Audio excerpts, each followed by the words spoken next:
Conservatoire de Lyon, and he himself is a graduate of the Paris Conservatory from France. And then after his graduation, he's been practiced as timpanist for 15 years.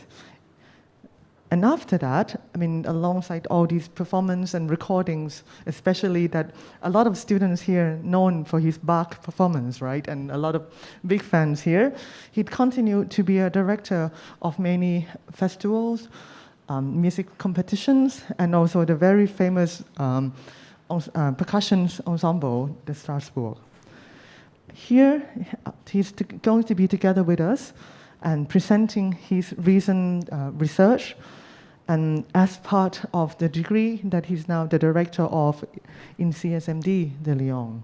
So please welcome Professor Jean Geoffroy and his presentation titled The Body as Instrument.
Do you hear me? Yes. I start with this extract from Light Music by Thierry de Mey because it was a very important piece for me, because it has been a big influence of my approach of teaching. Finally, I found with this kind of piece the perfect tool to speak about interpretation, as bizarre you can imagine. And I will speak about that later, but it's very important. Before speaking about body as instruments, I would like to express some few things concerning teaching and so on, especially in this kind of this wonderful symposium. As teacher, I always feel that 3 steps are very important: anticipation, to be amazed by our students, and to be able to fade away. Those 3 steps are very important because anticipation is concerning the cursus. You have to imagine what could be the best way for your student and so on, what kind of way you could use or not, and so on. But for the creation, it's very interesting to know why we do, for example, this project and not this one, what are we looking for, and so on and so on. And when I think about that, when I see the different projects I try to do and I develop everywhere, it was evident for me that the word who could summarize everything is displacement. I mean, not to be always at the same place. And it's very important because we can find a lot of variation of displacement. For example,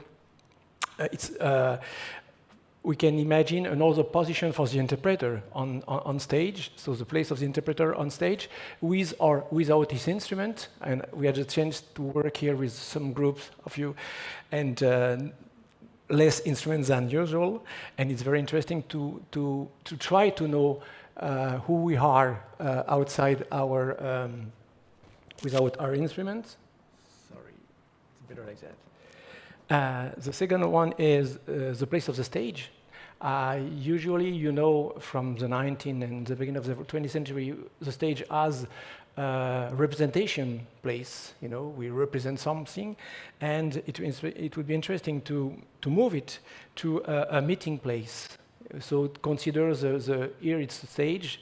Downstairs it could be a stage too. So it's very interesting to feel the space as an important way of thinking a project and developing a project. Another thing that would be important in displacement is the place of the audience. So it's maybe it's an evidence for you, but sometimes we are creating project without notion for who I will play, what's the reason I play these things, and if you not realize that you have to play in front of people, it's this job become to be very difficult because it's just for yourself. So it's me, myself, and I. You know, this complex trio: me, myself, I. You know, and finally we're just running around ourselves, and it's not very good. And probably the most interesting variation of the displacement is how we'll read and the relecture of pieces. So, for example, if it's pieces from the past, we have to take care about what we are reading really and what we are playing really. Should I play what it's written, or should I play what I read?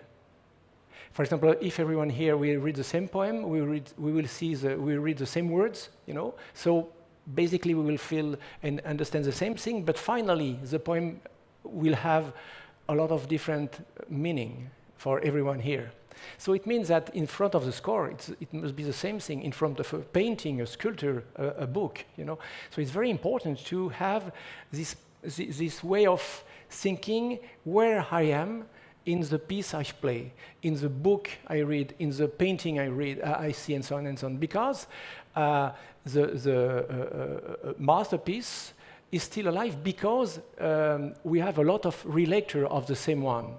If you play a piece just to repeat what's happened before, it's stop immediately. There is nonsense, you know. It's absolutely not interesting. But if you, for example, we spoke a bit before Beethoven sonatas, for example.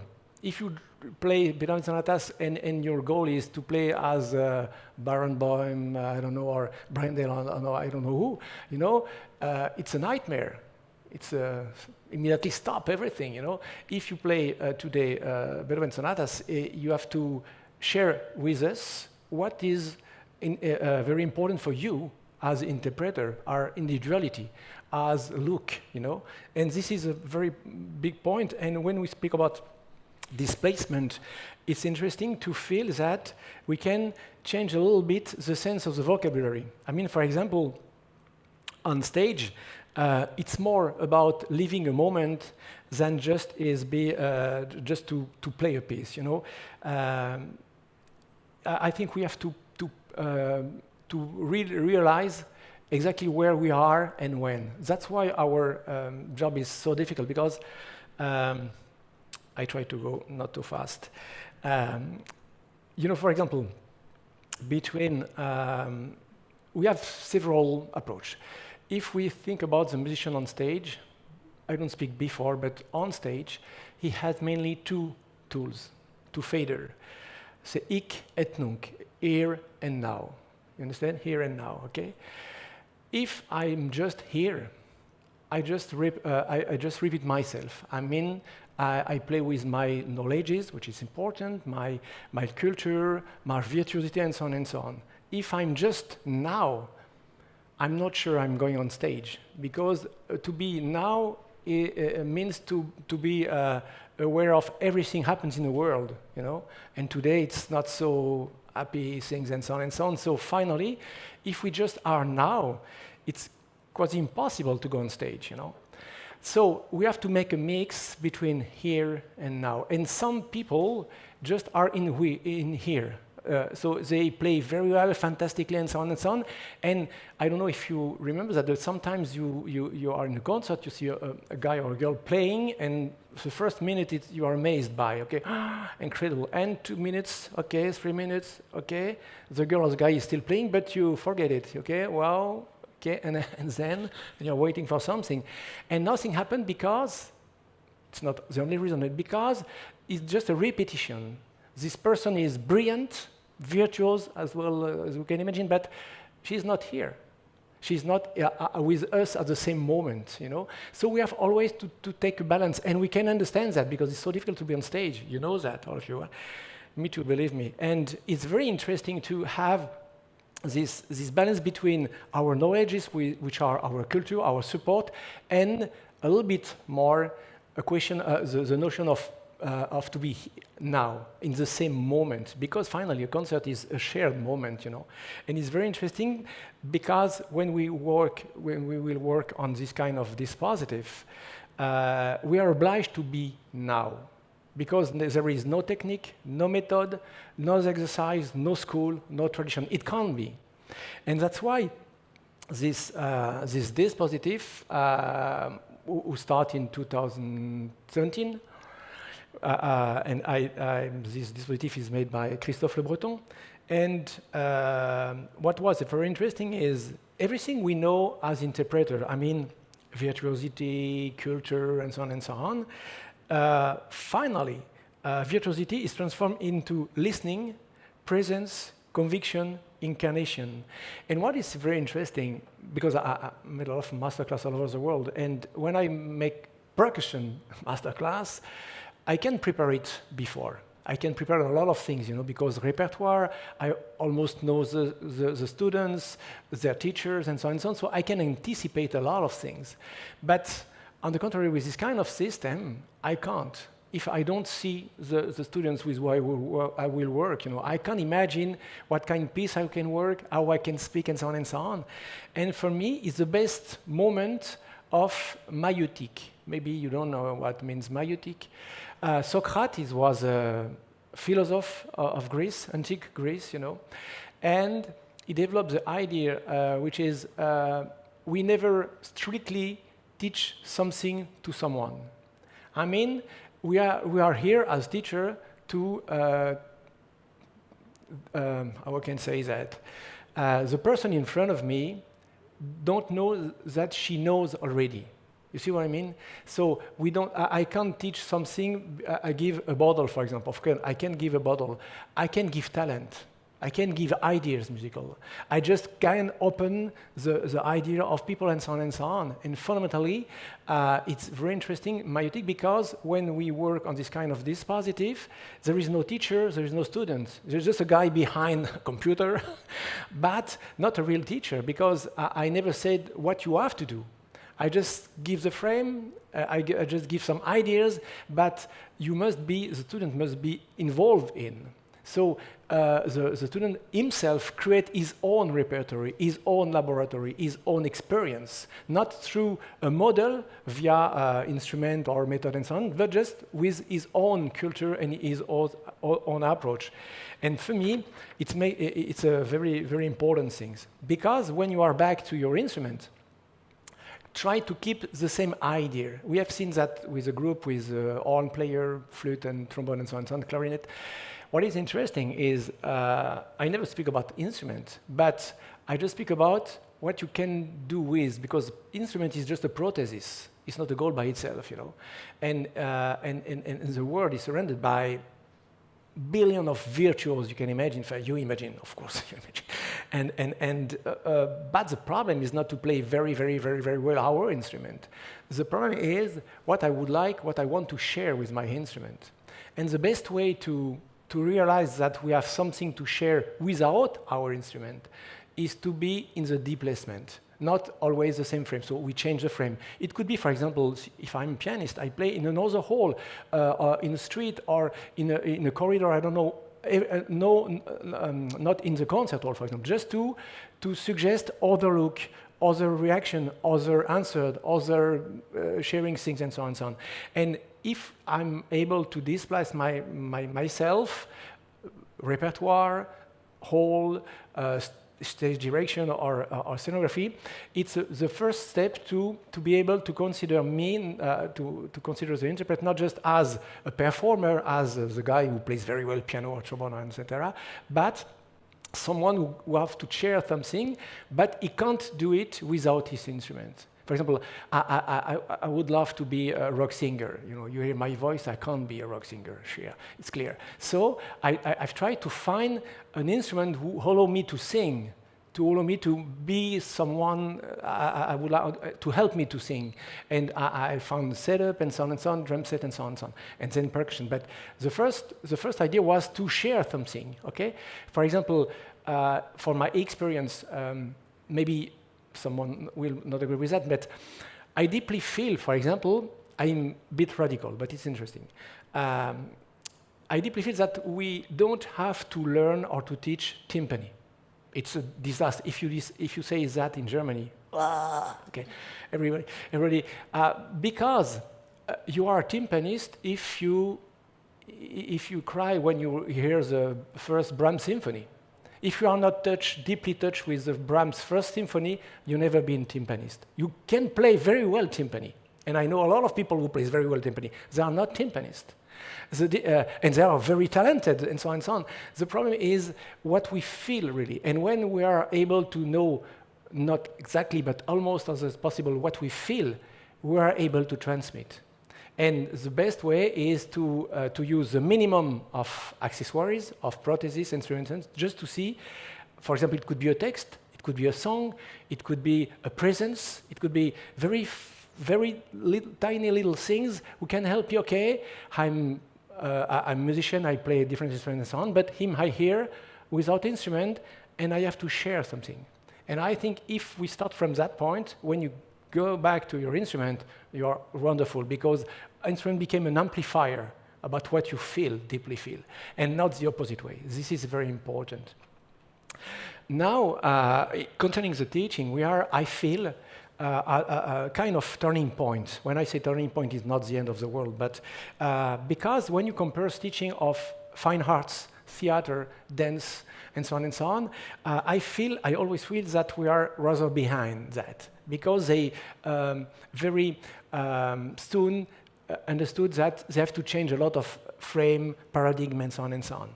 And probably it's why music is feel the general, Occidental culture of things that 19th century is eternal and universal. Okay, It's not a joke. We think that, you know, and it's an error. It's just stupid. And the problem is, music is made around this incredible century. You know, I've been timpanist, so it's an incredible repertoire, believe me, you know that. But it's not the unique goal, and music is not stopped between the beginning and the middle of the 20th century, you know. There is a lot of other music all over the world, and we hear a lot of here, you know. So it's very important to think that our institutions were made on this particular repertoire.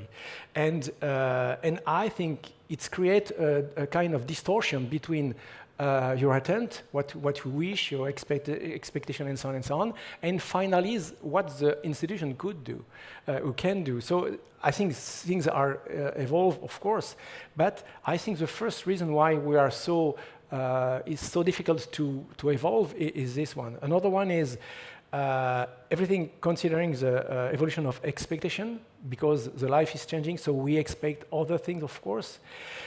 Constantly link, and more important link between science and arts is very, very important link. We'll speak about later. And this displacement, which is necessary in the creation, because we feel that it's normal, because it's nursing and so on, we have to take it and to put it in a very classical piece and see how I can, as interpreter, move from inside and what can I bring in this whole piece, but it will become a new piece because I will play it now and here, or here and now. Before to really start my presentation, last thing, which is for me very important. In the Middle Age of in Europe, when you got a métier, a job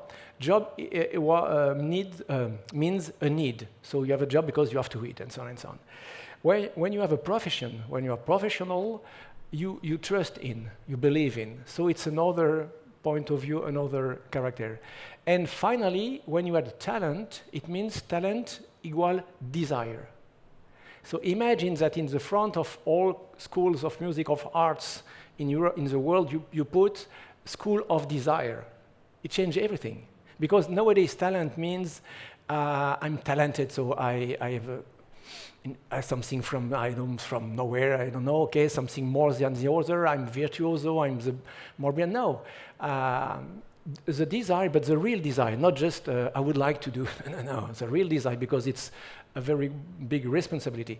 If you decide, I never seen for more than 40 years teaching, you know, old guy, 40 years teaching student, I never seen one which would desire really something and we don't get it.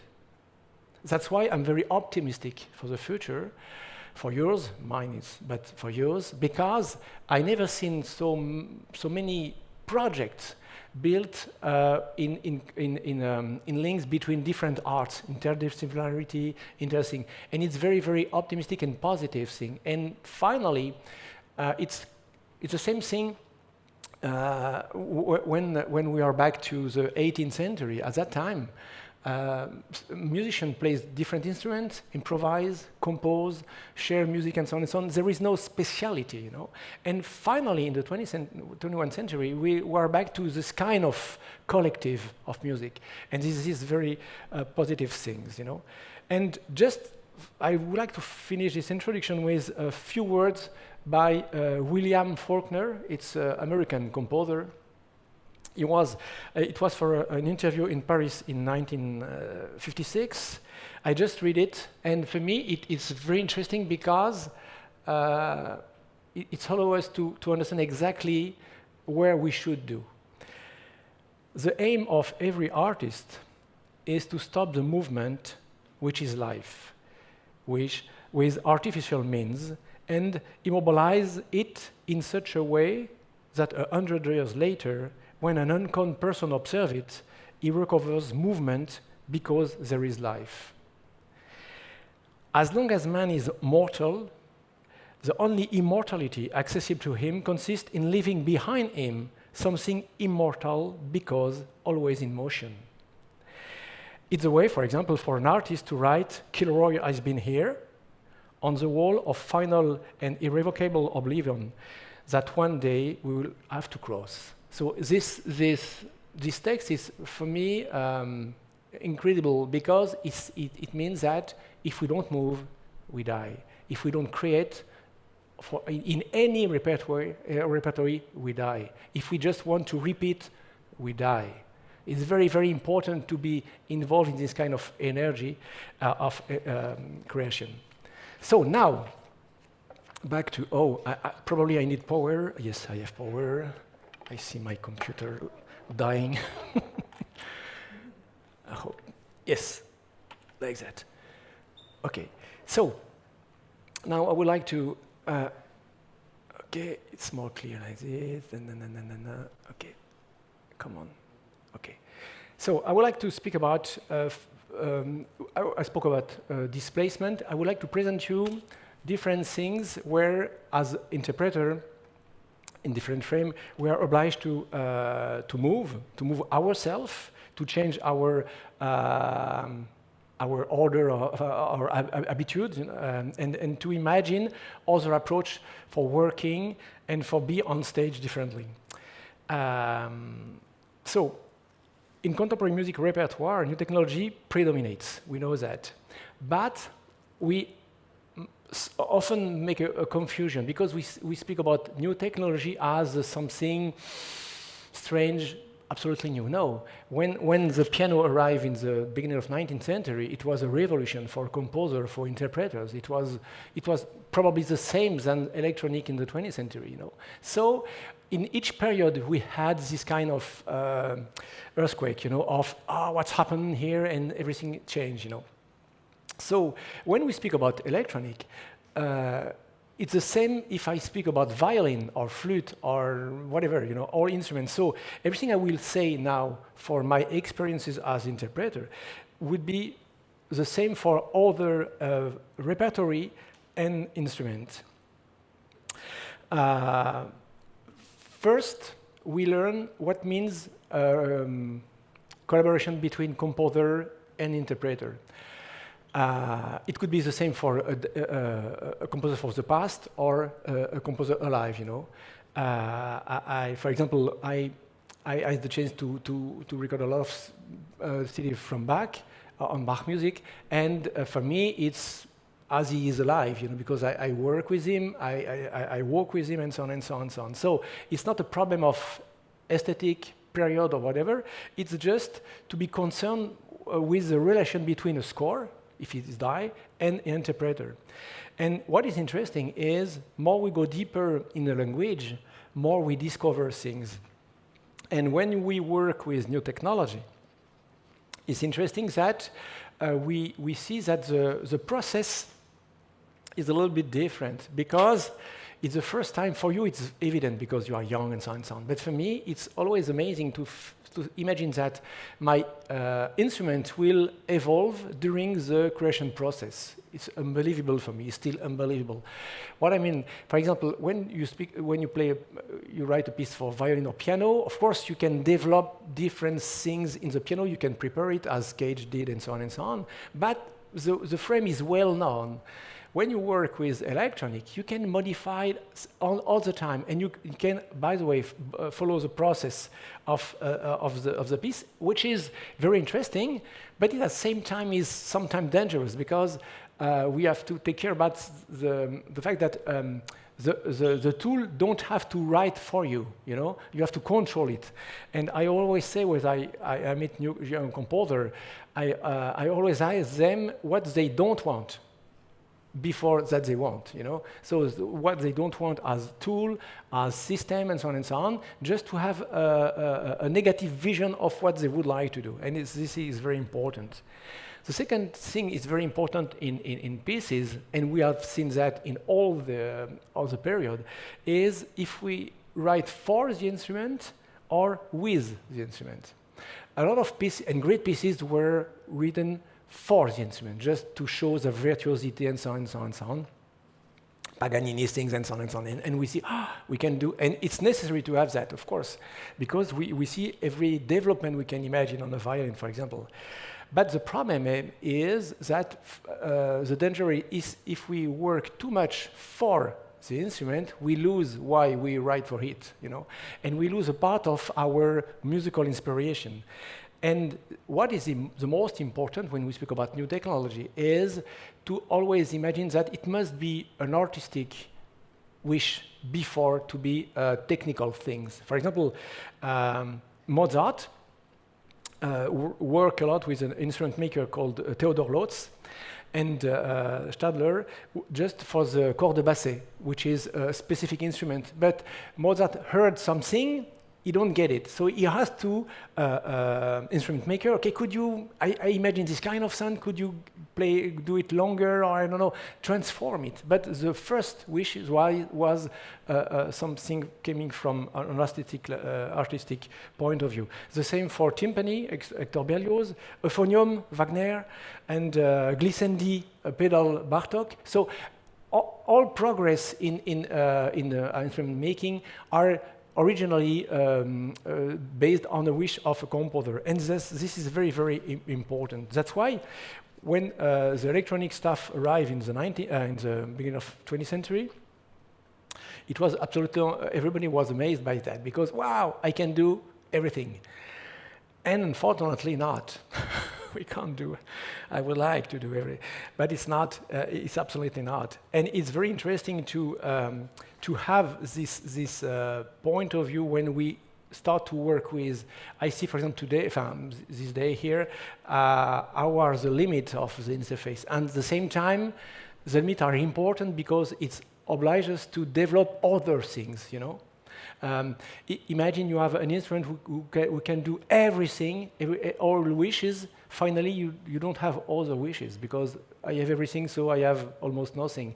If you have a constraint in front of you, you try to fight against, and you want to develop your opinion, your way, and so on and so on. And this is very important.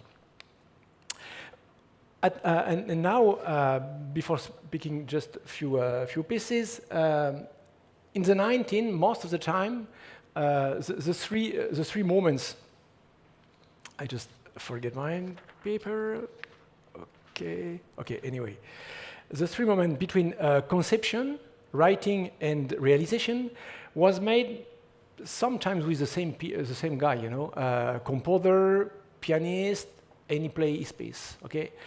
Now, when we speak about or when we work with new technology, composer who could have the 3-3 proportion of the creation, nowadays with electronic is most of the time 1-3, sometimes 1.5-3, sometimes 2-3 maximum, and the other is the RIM, so the computer music designer or the interpreter. And it seems very interesting. Remember what I said for the 18th century? We are obliged to work together. We are obliged to meet people. We are obliged to share, to have all different experience, and finally, it became something or not. But anyway, it's a musical adventure. So, a few examples. Yeah. Well. Wow. Okay. I'm very, very, very late. So I will go faster. So a first piece I would like to hear you. Corpuscule, I don't see. Attends. Sorry, I have to quit that. I'm afraid I'm very too long. Papa, I'm here. Could I keep? Yeah. I just make it listen a few things. Corpuscule. Let's check. I don't know from where. Ah, yes. 13. Okay. 1 minute, just to listen to that.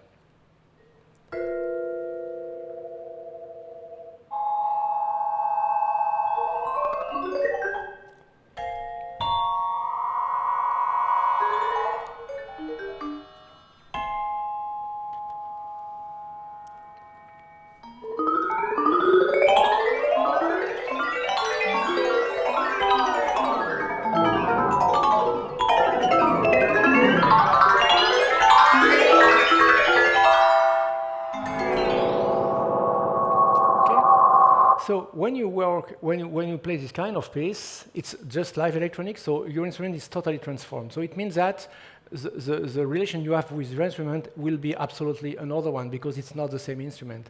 And this is a very important thing. Another one is this Grand Casa, when we have the chance to work on specific new instrument. This one is a bass drum with just one hand with a speaker 30 hertz under, and with a lot of things. And we use different things. I just give you some very short thing. Okay, here. I don't want to make the full screen because I'm afraid of. Okay, and I start to see this stuff. Just to have, for you to have an idea of what, because it's an interesting thing. Come on, okay, something somewhere.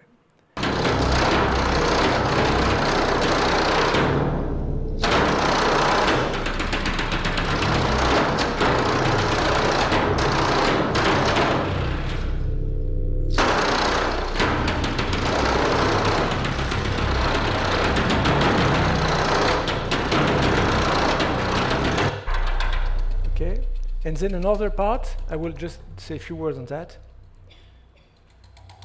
Okay, I just...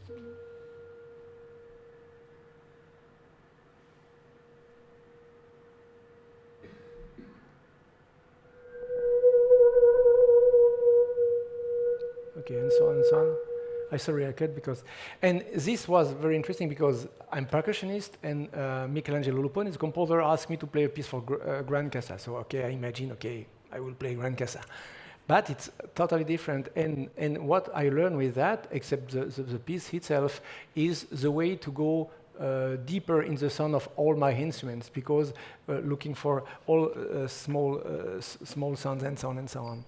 Then, what is interesting too, and we'll speak about that, is how I can write this kind of score. So this is very, very important for transmission, because each new project asks a specific writing things, you know, and that's why now we will speak about light music. I go fast, and as I told you, it was in 2004 we created that piece. And the dispositive is very simple. Okay, we have a camera, we have the playground here. Playground here. Okay, the guy plays here, audience, and so on and so on. So it's the same dispositive as the light wall system. And after that, we decide to write it. Not me, but Thierry. So we will see different things here, and so on and so on and so on and so on. So. Now I would like to share with you two moments, come on, yes, here, okay, concerning a very important notion for me, which is how you can build a real, cooperation with a composer. So, come on, okay. Now we are here, and we created that piece in 2004, but it started in 1983 with ends with this piece. And it's written basically for two dancers and one guy playing a table. Okay, so just two pieces. Then he developed and he wrote a piece called Musique de Table. Maybe some of you know that from Thierry de Mey. Okay, for three percussionists, with a lot of things concerning the writing and so on and so on. But it's very classical. When you look at the score, you know, you have a kind of introduction here. You have the three parts here, three parts, and so on and so on. And you have a very classical development, and so on and so on. Okay, and then he changed something, and basically it starts like a joke. He writes Silence Must Be. Silence Must Be a very important piece because of that piece, a lot of things have changed concerning his development of his own writing. I will play it for you. If okay, I do my best for the time. Sorry. And we'll speak about that after.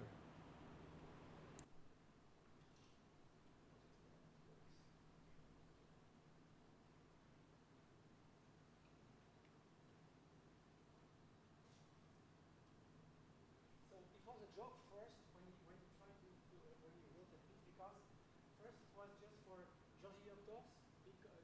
conductor was connecting with the ensemble, and once in the concert, we like that the conductor play along without nothing, just in front of the audience.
ขอซาวด์ด้วยค่ะข้างบนขอซาวด์ด้วยค่ะข้างบน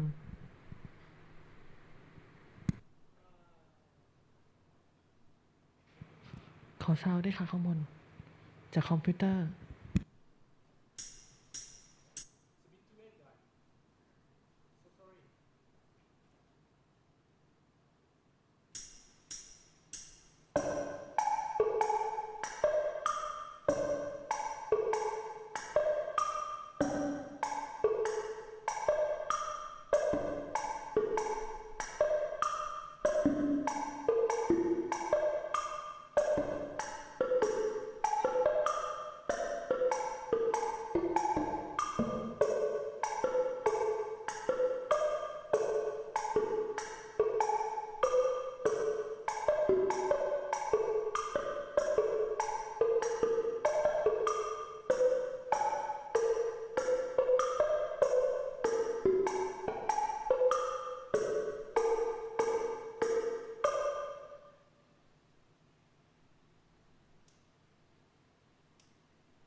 use the table to play on it, and suddenly it changes the perspective.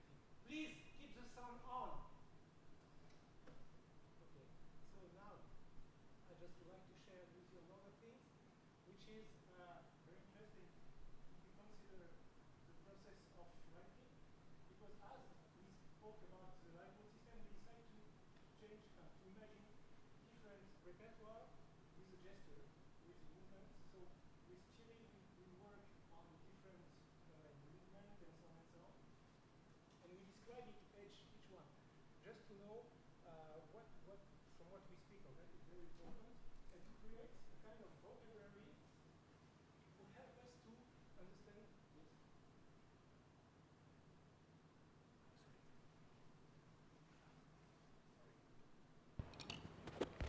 And just a few draw. Thierry de Mey did that, and we okay. So just to show you how from where we came and so on and so on, and then we try to work on different. I go as fast as I can. Okay, on the score, which remind a little bit the score of pièce de table. It's almost the same thing. But of course with a lot of difference concerning the space, because we move in the light and it changes a lot of things. What is interesting is he used the language for gesture, and he wrote that piece, which is the basis of his piece, you know. And this story would be not so interesting if we don't transmit it. And what we did with Christophe Lebreton, with the structure LiSiLoG, we did this light wall system you use now, and we asked to very young pupils in the first degree of class to write pieces and to be able to, they are no musician, no composer, but I consider them as a composer, so it's always a duet, and ask them to write a piece, and they know how to record, they know a little bit how to transform, and I didn't say nothing concerning how they have to write, and they decide by themselves to do this kind of thing. So you can see here different scores, you know, which is you have the title, so the name of the guy who are composing, the summary, okay, the story, just to know what, okay, and then the score. So it means that here I have a sound here, a sound here, a sound here, and so on and so on. And here I have the sound list, you know, very, very kind and so on. And what is interesting, if you look attentively this one, you can see that I remember of her. She wrote a kind of 2-3-1-3, which is gold number. I never speak with them. Of course, the older is 10 years old, you know. So it was very, very important to show you that, because if you speak about a story, you kind of densification, then something happened, and then the coda. And it was, I found this very, very interesting. And of course, we can do the same thing with more professional. I mean, so you have some score written for the piece with different style. You have some image just to show where we are, some extract of the music have to play, and so on and so on. So if I show you that, it's just to show you that what is the most important in this kind of project is to be able to transmit the things. If not, it's interesting, but it's just a one shot, you know. And in the music, it's very important to avoid this kind of things. Even the one shot sometimes is very good, but if we want to do a repertoire and if we want to grow up with, it's very important to share. And if we want to share, we have to transmit with the score. The last thing I would like to play, if I have, is okay or no? Yes, okay. So I just check the sound now. Can't believe it.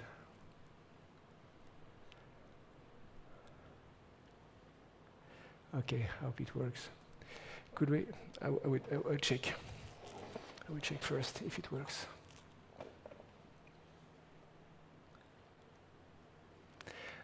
This piece is.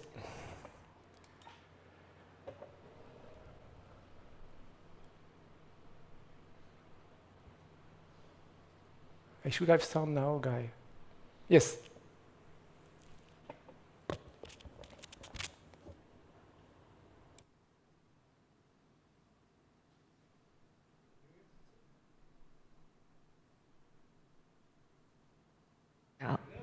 อย่าเอาเสียงลงนะคะ เปิดเสียงจากคอมพิวเตอร์ค้างไว้เลยค่ะ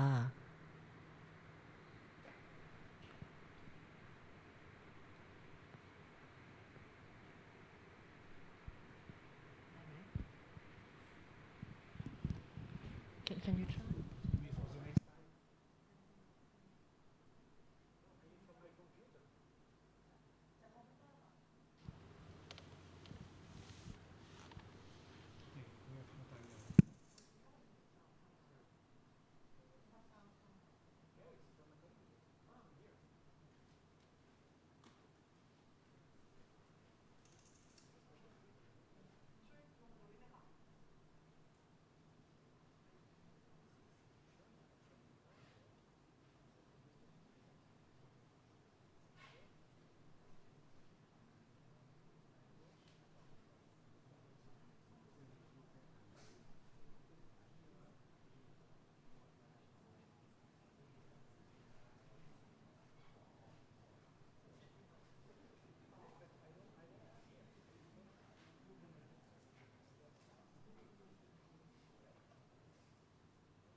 Important in your life as a musician, if when it's not to the project is not to collaborate with all the composer you can cross in your life, but just to have real meetings with them. And the first step for me when I met a composer is if I'm able to drink a coffee with him or with her. I mean, and to spend good time, we are not obliged to speak about music, but just to feel how we are, which are our fields of interest and so on and so on. And Pierre, I know him for a very long time. That's the chance to behold, you know. And this piece was a very old project, and we developed it and so on and so on. And now it's a great piece, because after that part, you have a setup piece with video and so on and so on and so on.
a big session where I'm moving.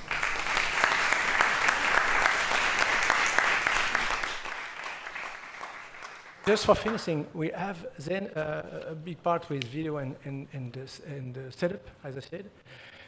And just to finish my presentation, I would say that all this experience first oblige yourself to always be in movement, for sure, because experience obliges you to move.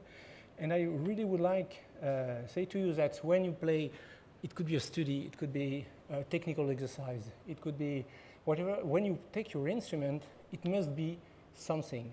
It's not just something you repeat all the time. Okay, I do my scales, I do. Even for scales, even for technical things, you have to find inside every movement, every silence, every breath, you must find something absolutely relevant.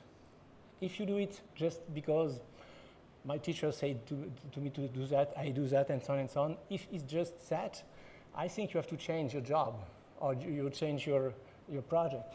It must be absolutely very important that inside each moment, when you are behind, it could be a cube or whatever, it's very important to be aware of that. If not, we are always turning around, you know. And the most important thing is to feel that there is no small concert, there is no small presentation, there is no great, you see what I mean? Everything is important.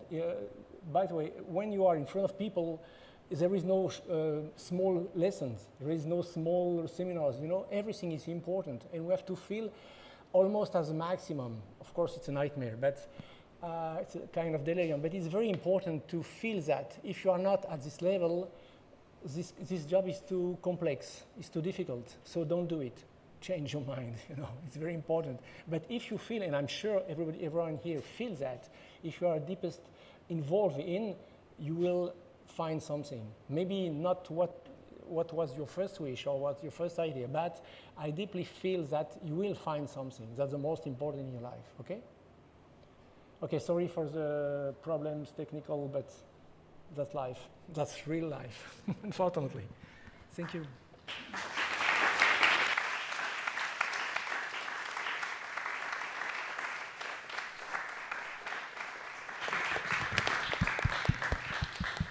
I think if you can spend maybe a few more minutes to talk to our audience a little bit, would that be possible?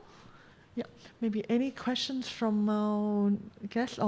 We have a lot of percussionists here in the room. We have also Ajahn Thanasit as well, who's our percussion teachers, and also Ajahn Bua, our very new team for the percussion ensemble here. So any questions or comments or anything from the floor? I'm sure you guys will have something.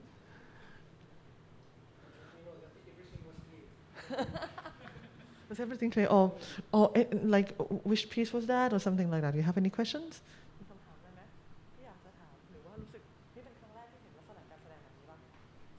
Okay, so this is the first time that they see kind of performance like this, like the piece that you just performed. This is the first time that they see this type of performance. แล้วรู้สึกยังไง? So what do you think? How can you remember all the cues? How can you remember all the cues, like where to do things? It's easier it's absolutely not a problem. You know, you have to. I think it's, of course, you need to repeat, of course, naturally. But after a moment, especially with gesture, which is different when you play marimba or piano and so on, because it's not the same way to memorize. But with a gesture that use the dancer first, it's more easier because your playground is much more large. You know, when you are just 5 fingers, 10 fingers, and moving on the very strong and short space or marimba and so on, the memorizing things are very different. But if you have conscience of this kind of memorize, when you play marimba or piano and so on, try to play as lowest as possible And you will find that you are probably not able to play one bar because you don't remember, because it's automatism, you know. So you have to destruct this progressively just to play, for example, if one piece is at 120, you play it at twice slower, and so on until 30, you know. And just imagine you play it at a good tempo and feel the same thing. And you will realize all the space you can create between notes. And then you play 120, and it's a good approach for me. And gesture can help you because the playground is very very wide, belong to, if you compare with another instrument, and it helps you a lot to imagine. Anyway, we always have to make footbridges. Of course, percussionists we are because we have several instruments, but when I'm violinist or clarinetist or whatever, it's very important to always try to find links between all activities around my instrument and my involvement in music, you know, not just two specific corridors. Okay. ให้แปลไหม Okay, so I translate this a little bit. The first thing is he said that ข้อหนึ่งนะคะคือไอ้ตัวระยะอาจารย์เขาบอกว่าบางทีถ้าเราจำแค่การเคลื่อนไหวแค่นี้มันช่วยไม่ได้แต่ให้รู้สึกจริงๆว่าความจริงพื้นที่การเคลื่อนไหวของเครื่องดนตรีเราไม่ว่าจะเล่นเรื่องอะไรความจริงมันมีพื้นที่ในอากาศมากมายเลยที่มันเกิดขึ้นให้รู้สึกถึงสิ่งเหล่านี้ด้วยนะคะไม่ใช่แบบเปียโนก็จำแค่10 นิ้วนึงไม่ใช่แต่ว่ารู้สึกว่ามีพื้นที่ข้างนอกยังไงข้อ2คือเล่นช้าลงเยอะเลยหลายๆเท่าเพื่อที่ว่าจะค่อยๆบรรจุมันเข้าไปแล้วก็ไม่ได้จำแค่โน้ตแต่จำช่องว่างและการเดินทางระหว่างมันด้วยนะคะอันนี้สำคัญมากแล้วก็ข้อที่3คือเรื่อง relationship ว่าแต่ละเสียงแต่ละอันเนี่ยมันมีพื้นที่มันมีความสัมพันธ์กับพื้นที่รอบๆมันมีความสำคัญของเสียงนั้นอย่างไรมันมีความสัมพันธ์กับเสียงต่อไปอย่างไรให้ทำ3เรื่องนะคะแล้วก็ any other questions from the floor มีไหม Actually I have one I mean, can you maybe share with us your experience from timpani to mallet's percussions and this performance? How do you see? Is it the same thing? Do you use the same experience? Do you use the same approach, or should it be separated? Like in one person, do they need to play only one type of music, or should they explore different things? It's very important to never forget from where we came. I mean, you know, in our life, we theoretically, we like to divide aesthetic or period and so on in music. But finally, there is just two kinds of music. You have the music in which you grew up and the music without which you can live. My experience is I'm very fan of rock music. I played it a long time. And if I don't feel or hear in my ear rock songs and so on, I don't wake up in the morning, you know. I don't walk in the street. I stay at home, you know, I don't move. But in this kind of music, I never learn. I don't learn, I never learn nothing. I never grew up with. I just meet people who plays a music in which I'm in resonance. Okay, and it's belonged to me. Of course, it's not my music. I'm not able to play like that, but I feel that I could play like that. And the other is music in which I grew up. I would prefer say to grow up before instead of I learn, because for me learning means something just if you grew up with, you know, it's another notion, but for me it's more important to speak about growing than learning. And of course the project is to put this kind of music in the other the part, you know. But it's always a question of me. When I was timpanist, in my car I just have cassette, you don't know that, but cassette of rock music. And then when I demissed of my job, I needed to be more in contact with classical music. So I play Bach and so on and so on.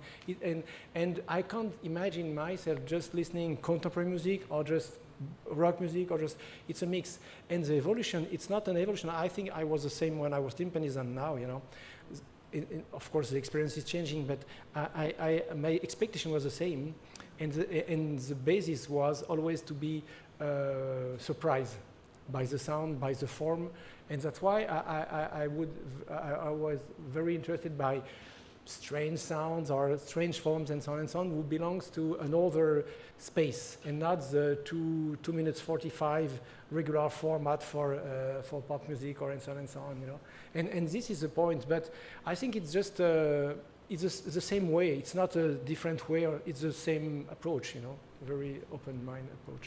ค่ะเมื่อกี้นี้ถามว่าอาจารย์เห็นความเกี่ยวข้องจากการที่เป็นทิมปานิสเป็นคนเล่นมาเลตแล้วก็บางคนที่เล่นอากาศแบบเมื่อกี้ยังไงนะคะอาจารย์ก็บอกว่าอาจารย์เห็นแล้วความจริงเหมือนมันเป็นความคุ้นเคยของมนุษย์ที่เรามักจะแยกสิ่งต่างๆนะคะแต่อาจารย์บอกว่าเหมือนสำหรับอาจารย์เห็น2ทางคือ1คือดนตรีที่คุ้นเคยที่เราทำงานด้วยกับดนตรีอีกอันหนึ่งที่มันจะทำให้เราแบบว่าเติบโตที่เราจะทำให้โตไปกับมันนะคะอาจารย์ก็บอกว่าอย่างกรณีที่อาจารย์เล่นทิมปานีก็จริงอาจารย์เล่นบาร์กอะไรก็จริงแต่ว่าในขณะเดียวกันเขาก็จะมีแบบตัวเทปคาสเซ็ตที่เป็นดนตรีโลกอยู่ในรถด้วยอะไรอย่างเงี้ยค่ะแล้วอาจารย์ก็มองว่าเหมือนเวลาที่เขาถ้าหากว่าเขาไม่ได้มีเส้นทางของดนตรี world music เนี่ยโลกของเขามันก็จะไม่ได้ขยายเติบโตต่อไปเนอะแล้วพอเวลาที่เขาทำงานเปลี่ยนไปเสียงเหล่านี้เขาก็จะอยู่ที่เดิมที่เขาคุ้นเคยนะคะจะทำยังไงให้เราได้มีดนตรีที่ทำให้เซอร์ไพรส์เราทำให้เราฟังแล้วรู้สึกว่ามันเป็นสิ่งใหม่ได้เรียนรู้สิ่งใหม่ไปด้วยแล้วก็เราจะได้โตไปจากโลกของเราเช่นเดิมโลกเราจะได้ขยายขึ้นค่ะ Please go ahead. Maybe. As a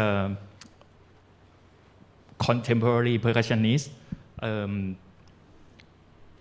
what do you think when you need to play Bach music or like classical music, or you play everything as like classical, or you interpret in your way or new way? It's a very important question. I think that the music you play must belong to you. So it means, of course, you have to know the frame. For example, I had the chance to meet an incredible Baroque musician called Pierre Séchet, which is a great guy, and he makes a traduction of a German book concerning the Baroque interpretation. And I met him a long time ago when I was students, and after, when I started to record back, I invite him to. I asked him if he would like to hear me. And what was incredible with this kind of thing is, if we concentrate ourselves about not just what is written, but the context in which it was written. For example, I will speak back after. Lachenmann is a German composer, very well known. It's a kind guy. He speaks very well French. Incredible guy. And all this, okay, it's my opinion, and you can be against that, but all the people who pretend to play very well Lachenmann are very careful between 3P, 2P, 1F, and so on and so on and so on. And I invited twice in Lyon. And I always remember we was in the Salvarez in the concert hall, and one of my students played Intérieur 1, which is a solo piece. And in that piece, you have a very long, suspended, incredible cymbal roll, And I don't remember exactly, it was maybe piano and so on. And the guy, Benoit, plays a little bit louder. And I was afraid because all the experience I had with the people who knows Lachenmann told me, no, take care, and so on and so on. And finally he took my hand, really, and I said, yes. Because I think when a composer writes something, he is in a specific mood, and we can't make things like that objectively. It's not possible. A forte in Bach music is mezzo forte for Beethoven and probably mezzo piano for Bruckner, So it doesn't make sense if we just read what it's written. We just play what we understand in which it's written, And everything must be, of course, with knowledge and so on. And for Bach, for example, Pierre Séchet told me that, for example, one example he did was very interesting. I play for him a double of first, I think, violin partita, and in 4, and so on and so on and so on. And it's only, okay, Jean, stop. Okay, now think in 3. I wasn't not possible for me to play 1/2 bar, because all my and what I learned is first destruct the text and rebuild it, just to be absolutely in the way, ability to transform exactly the way you want, not just following the text first. And the second is each, for example, if you speak about suite de danse, each dance are very characteristic. But inside it, you can do what you want. For example, if we speak about sarabande, which is a very slow movement, the most important bit is the second bit. So for a percussionist, you know, what could be, I play louder second bit because it's more important? No, not at all. I play the first short, the second longer, and the third shorter, just to give this kind of breath and this kind of movement. So we have to reread all the time, and even it's written for piano. And anyway, people say that I play Bach on piano. What does it mean? Bach piano, it's a misunderstanding total, you know, there is no rules where, okay? And when you see, for example, editions, when you see Bach a small character, and then interpreter, and then revision, and so on, and you open the book, and you have on each note several signs. What does it mean? He never wrote in the sixth violin and cello, maybe 3 or 4 dynamics written by Bach. The others are written by, I don't know, crazy guys who say no, Bach doesn't know, and crescendo doesn't exist, mezzo forte doesn't exist, just crazy things, you know. So we are surrounded by editions who are fake. And because he just Berenreiter and so on, it's Urtext, it's better, okay? So we have to forget that. And what is interesting is, even you speak with contemporary composer, okay, if you move a little bit, remember one thing very important, Pierre Boulez was during all his life, very exigeant. At the end of his life, when he conducted Le Marteau sans Maître, it was 10 degrees less. And finally, it sounds. Finally, it became, yes, because musicians were more in the mood and so on. And as the last concert, he conducts Mahler.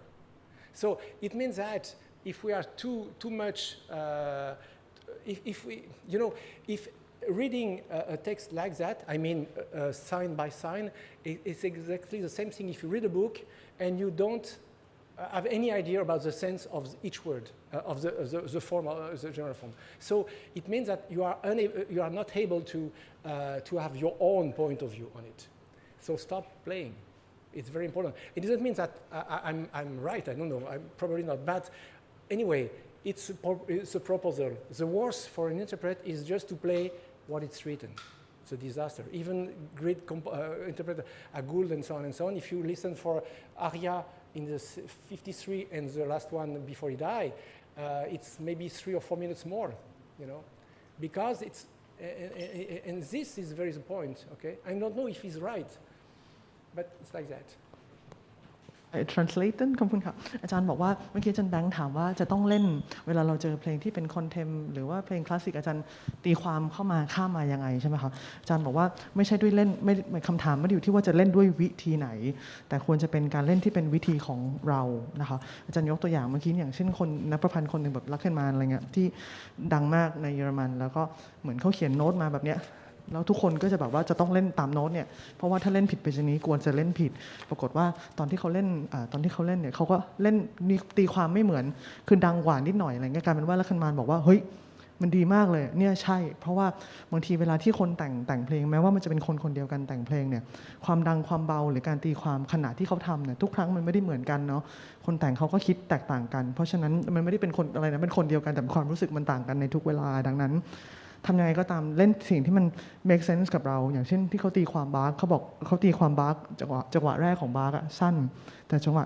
ซาราบานค่ะเล่นจังหวะแรกสั้นแล้ว2เนี่ยยาวอันนี้เป็นตัวอย่างแล้วเขาก็บอกว่าการเป็นinterpreter คือคนตีความเพลงเนี่ยสิ่งที่แย่ที่สุดคือการเล่นตามโน้ตเฉยๆโดยที่ไม่ได้คิดอะไรไม่ได้ทำให้เป็นของตัวเองนะคะแล้วก็เขาก็ยกตัวอย่างแม้กระทั่งคอมโพเซอร์บูเล่ซึ่งเป็นคอนดักเตอร์ด้วยเนี่ยในการที่เขาคอนดักเพลงของเขาเองเนี่ยตอนที่เขาคอนดักเพลงเขาเองเขายังเล่นช้าลงแบบประมาณแบบ10อะไรนะเพื่อที่ว่ารู้สึกว่านักดนตรีสามารถทำได้มากขึ้นเพราะฉะนั้นอย่างที่อาจารย์เน้นย้ำก็คือinterpretation การเป็น interpreter ก็คือไม่ใช่แค่เล่นตามโน้ตเฉยๆนั่นคือการเล่นที่น่าจะไม่ดีที่สุดแต่ว่าเล่นให้มันเป็นของเราเองค่ะ